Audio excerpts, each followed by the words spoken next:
Una vez más, una exhibición de esa política de anuncio, un discurso donde lo que se ha hecho ha sido anunciar los anuncios que se van a dar mañana.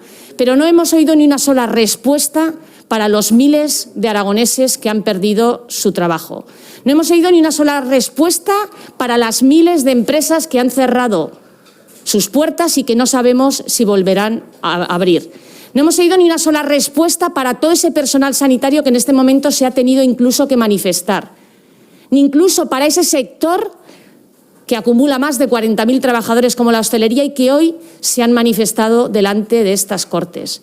No hemos oído ni una sola respuesta para esas familias que en estos momentos ven cómo se multiplican los fallecimientos, cómo se han duplicado los contagios en la última semana y, en definitiva, ni una sola respuesta para los aragoneses. Ha optado por socializar los errores y por individualizar los éxitos en cada uno de los miembros de su gobierno. Se ha olvidado de que precisamente en Presidencia, encargada de coordinar esta crisis, encargada de proporcionar los materiales de protección, se ha olvidado que precisamente por esa falta de material de protección, el Gobierno de Aragón ha sido condenado por la vulneración de derechos fundamentales al no proteger la salud. Se ha olvidado que Aragón ha sido la comunidad autónoma que ha encabezado el ranking de fallecidos en residencias y que en estos momentos las residencias vuelven a sentirse solas y abandonadas. Ha presumido de la gestión que se ha hecho en sanidad y se ha olvidado que fue la única comunidad autónoma en Aragón